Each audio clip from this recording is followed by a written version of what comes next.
வணக்கம். இன்னைக்கு நாம ரொம்ப ஆழமான ஆனா ரொம்ப சிம்பிளான ஒரு வார்த்தையை எடுத்து அலச போறோம். ம், அந்த வார்த்தை சேவை. ம். நீங்க கொடுத்திருக்கிற ஆதாரம் ஸ்ரீமத் சுவாமி சித்பவானந்தரோட தினசரி தெய்வீக திரட்டு. ஆமா. அதிலிருந்து எடுத்த ஒரு சின்ன பகுதி தான் நவம்பர் 26ஆம் தேதிக்கான இந்த ஒரு பக்க குறிப்பு. சேவைங்கிற வார்த்தைக்குள்ள எவ்வளோ பெரிய தத்துவத்தை ஒளிச்சு வச்சிருக்குன்னு நான் படிச்சப்போ உண்மையிலே ஆச்சரியப்பட்டேன். ஆமா. ஒரு சின்ன பகுதி தான். ஆனா அதுக்குள்ள பெரிய பிரபஞ்சமே இருக்கு. கரெக்ட். இது ஒரு எளிய செயலா பார்க்காம இதுக்குள்ள இருக்கிற ஆன்மீக பார்வைய நாம சேர்ந்து கண்டுபிடிக்கிறது தான் இந்த உரையாடலோட நோக்கம். வாங்க இதில் இருக்கிற ஒவ்வொரு வரியையும் உடைச்சு பார்ப்போம். நிச்சயமா. இந்த பகுதியை ஆரம்பிக்கிற வரிய ரொம்ப ஆழமா இருக்கு. உயிரினங்கள் தங்களுக்கு தெரியாவிட்டாலும் இயல்பாகவே ஒன்றுக்கொன்று இணைக்கப்பட்டுள்ளன. இது ஏதோ சோஷியல் நெட்வொர்க்கிங் பத்தி பேசல இல்லையா? இல்லவே இல்ல. இது ஒரு பிரபஞ்ச உண்மை. நாம எல்லாரும் பார்க்கறதுக்கு தனித்தனி உடல்கள், தனித்தனி மனங்கள்னு தெரிஞ்சாலும், ஆமா. அடிப்படையில நாம எல்லாரும் ஒரே மூலத்திலிருந்து வந்தவங்கன்னு இது சொல்லுது. ஓகே. ஒரு உதாரணம் சொல்றேன். ஒரு பெரிய காட்ட நீங்க மேலிருந்து பாக்குறீங்கன்னு வச்சுக்கோங்க. ஒவ்வொரு மரமும் தனித்தனியா தெரியும். ஆமா. ஆனா பூமிக்கு அடியில போய் பார்த்தா அந்த மரங்களோட வேர்கள் எல்லாம் ஒன்னோட ஒன்னு பின்னி பிணைஞ்சு ஒரு பெரிய நெட்வொர்க்க உருவாக்கியிருக்கும். ஓஹோ, ஒரு நெட்வொர்க் மாதிரி. ஆமா, ஒண்ணுக்கொன்னு சத்துக்களை பரிமாறிக்கும். அந்த வேர்கள் மாதிரி நம்ம கண்ணுக்கு தெரியாத ஒரு ஆழமான பிணைப்பு எல்லா உயிர்களுக்குள்ளேயும் இருக்கு. சேவைங்கிறது அந்த பிணைப்பை நாம உணர்ந்து செயல்படுற ஒரு வழி. அந்த வேர்கள் உதாரணம் நல்லா புரிய வைக்குது. ஆனா ஒரு கேள்வி வருது. அந்த வேர்கள் சத்துக்களை பரிமாறிக்கிற மாதிரி நம்ம சேவையும் ஒரு விதமான ஆன்மீக சத்து பரிமாற்றமா? மிகச் சரியான வார்த்தை. அடுத்த வரியில ஒருவருக்கொருவர் செய்யும் அன்பான சேவை அந்த உறவை புனிதப்படுத்துகிறதுன்னு சொல்றாங்க. ஏற்கனவே இருக்கிற அந்த பிணைப்ப சேவை எப்படி இன்னும் ஒரு படி மேல, அதாவது புனிதமானதா மாத்துது? நல்ல கேள்வி. இங்கேதான் ஒரு முக்கியமான விஷயம் இருக்கு. சேவைங்கிறது வெறும் செயல் மட்டும் இல்ல. அது ஒரு டிரான்ஸ்ஃபர்மேஷன். ஒரு மாற்றம். ஆமா. அது ரெண்டு பேருக்கு இடையில இருக்கிற உறவோட தன்மையே மாத்தி அத தெய்வீக நிலைக்கு கொண்டு போகுது. அந்த கண்ணுக்கு தெரியாத இணைப்பு இயற்கையாவே இருக்கு. ஆனா நாம நம்மளோட அன்றாட வேலைகள்ல அத உணர்றதே இல்ல.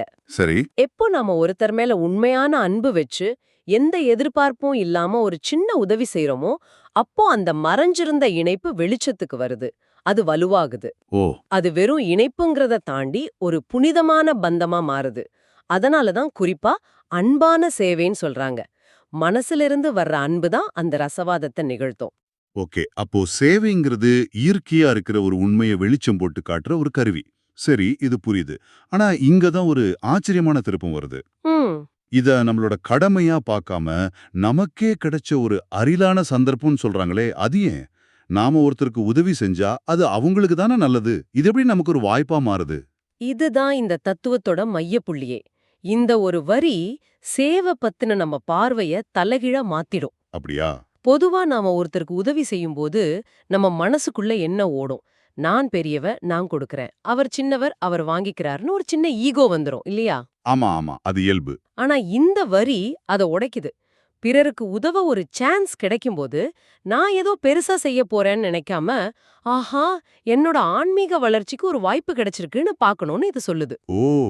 பெரிய கண்ணோட்டத்துல பார்த்தா உதவிய வாங்குறவரை விட உதவிய செய்யற நாம தான் ஆன்மீக ரீதியா அதிக பலன் அடையறோம். நம்ம அகந்தைய குறைக்கவும் கருணைய வளர்க்கவும் இது ஒரு வாய்ப்பு. அதனாலதான் இது ஒரு பொன்னான அரிதான சந்தர்ப்பம். ஒரு நிமிஷம். அப்ப நீங்க சொல்றத பார்த்தா, நாம யாருக்கோ உதவி செய்யறதா நினைச்சுக்கிட்டு, உண்மையில நம்மளோட அகந்தையை குறைக்கிற ஒரு பயிற்சியை நமக்கே நாம செஞ்சுக்கிறோம். Correct, exactly. இது முழு பார்வையுமே மாத்துது. சேவைங்கிறது மத்தவங்களுக்கு செய்யறது இல்ல, நமக்காகவே நாம செய்யறதுன்னு புரியுது. ரொம்ப ஆழமான கருத்து. ஆமாம். சரி, அப்படி ஒரு சேவைய எப்படி செய்யணும்னு இதுல தெளிவான வழிமுறைகள் இருக்கு. உதவி தேவைப்படும் நபருக்கு பணிவுடன் உங்களை அர்ப்பணியுங்கள், உங்கள் பங்கை செய்துவிட்டு உடனடியாக விலகிவிடுங்கள். இதுல பணிவு சரி, ஆனா உடனடியாக விலகிவிடுங்கள்னு சொல்றது கொஞ்சம் கொஞ்சம் கஷ்டமா தெரியுதா? ஆமா, கொஞ்சம் கஷ்டமா இல்லையா? இத ரெண்டு பாகமா பாப்போம். முதல்ல பணிவு. அதாவது நான் ஒரு பெரிய ஆள உனக்கு ஹெல்ப் பண்றேங்கிற மனப்பான்மை துளி கூட இருக்கக்கூடாது. பதிலா உங்களுக்கு சேவை செய்யற இந்த வாய்ப்பை எனக்கு கொடுத்ததுக்கு நன்றிங்கிற மனநிலையில அணுகணும். சரி, அது புரியுது. ஆனா அந்த 2வது பகுதி தான் சவாலா தெரியுது. உடனடியாக விலகி விடுங்கள். ஒருத்தருக்கு உதவி செஞ்சுட்டு ஒரு நன்றிய கூட எதிர்பார்க்காம போறது ஒரு பக்கம். ம். ஆனா அந்த இடத்துல இருந்து உடனே விலகிறதுங்கிறது கொஞ்சம் உணர்ச்சியற்ற செயல் மாதிரி தெரியலையா? இதுதான் இந்த காலத்துல நம்ம எல்லாருக்கும் இருக்கிற மிகப்பெரிய சவால்.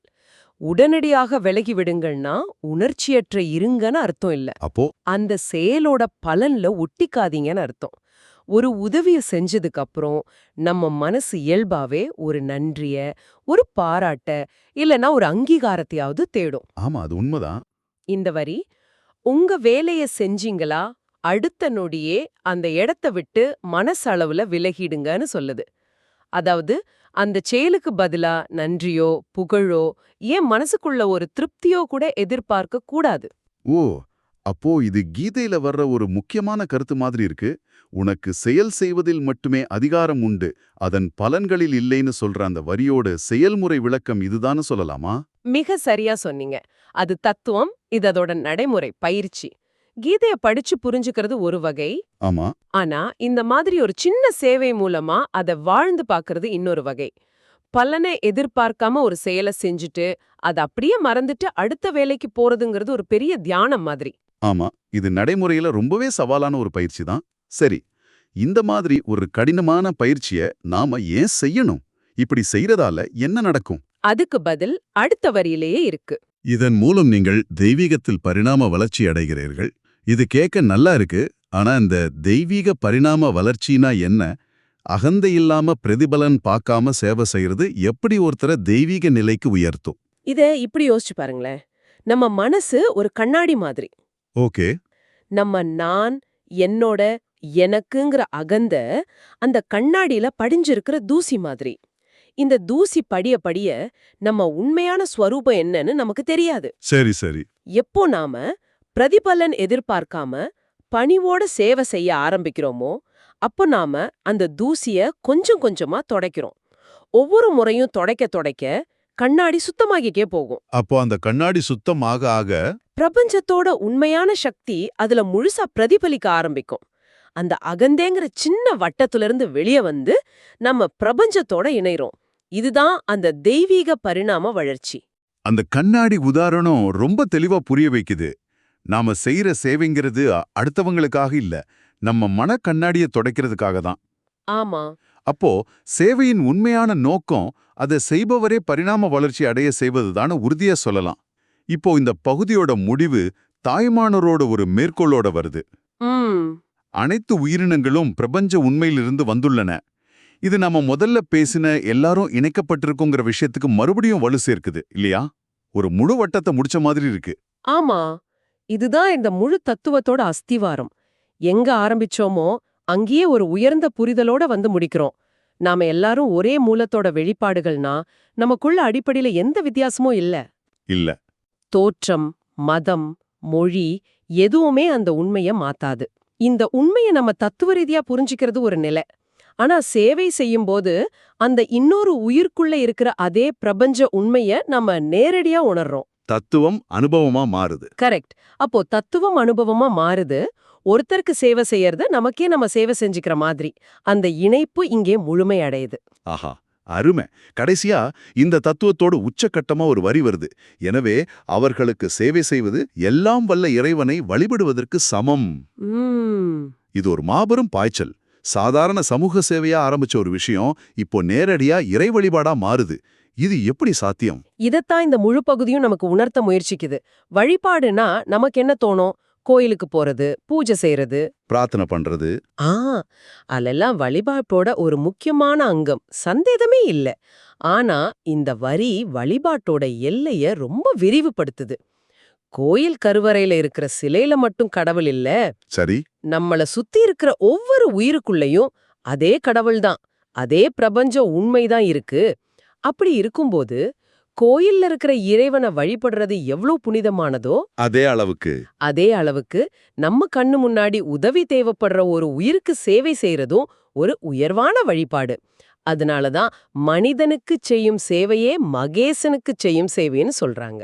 ரொம்ப ரொம்ப அருமை. இன்னைக்கு நாம பார்த்த இந்த சின்ன பகுதியிலிருந்து கிடைச்ச ஆழமான கருத்துக்களை ஒரு தடவை தொகுத்து பார்த்தரலாம். சரி. முதல்ல நாம எல்லாரும் கண்ணுக்கு தெரியாத ஒரு பிரபஞ்ச பிணைப்பால இணைக்கப்பட்டிருக்கோம்.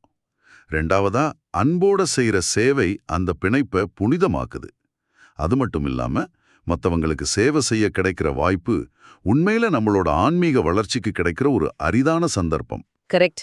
மூணாவதா, உண்மையான சேவைங்கிறது நான் செய்றேங்கிற அகந்தை இல்லாம ரொம்ப பணிவோட எந்த பிரதிபலனும் எதிர்பார்க்காம செய்யப்படணும்.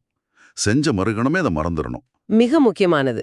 கடைசியா, அப்படிப்பட்ட சேவையே நம்மள ஆன்மீக ரீதியா பரிணாம வளர்ச்சி அடைய வைக்குது. அதுவே எல்லாம் வல்ல இறைவனை வழிபடுவதற்கு சமமான ஒரு செயல். மிகச்சரியான தொகுப்பு. இந்த உரையாடல் உங்களுக்குள்ள ஒரு சிந்தனைய தூண்டணும்னு நான் விரும்புறேன். சொல்லுங்க. இந்த பகுதி சேவை செஞ்ச உடனே உடனடியாக விலகிவிட வேண்டும்னு சொல்லுது. எந்த அங்கீகாரத்தையும் தேடக்கூடாதுன்னு சொல்லுது. ஆனா நாம வாழ்ற இந்த சோஷியல் மீடியா காலத்துல ஆமா, செய்யற சின்ன நல்ல விஷயத்த கூட போட்டோ எடுத்து ஸ்டேட்டஸ் போட்டு லைக்ஸ் வாங்குறது சகஜமாகிடுச்சு இல்லையா? ஆமா, அதுதான் நடக்குது. அப்படிப்பட்ட ஒரு சூழல்ல யார் கவனத்தையும் ஈர்க்காம எந்த பேரும் புகழும் தேடாம ஒரு சேவையை செய்யறது பத்தி நீங்க என்ன நினைக்கிறீங்க? வலது கை கொடுப்பது இடது கைக்கு தெரியக்கூடாதுன்னு சொல்வாங்க இல்லையா? ம், அந்த தத்துவத்தை இந்த இன்ஸ்டாகிராம் உலகத்துல எப்படி பொருத்தி பார்க்கறது? முற்றிலும் யாருக்கும் தெரியாம ஒரு பாராட்டுக்காக கூட காத்துறாம செய்யப்படுற ஒரு நல்ல செயல் நம்ம அகங்காரத்தை முழுசா நீக்கி நம்ம உள் மனசுல எலாண்டி ஆழமான மாற்றத்தை உருவாக்கும். இதை நீங்க கொஞ்சம் சிந்திச்சு பாருங்க.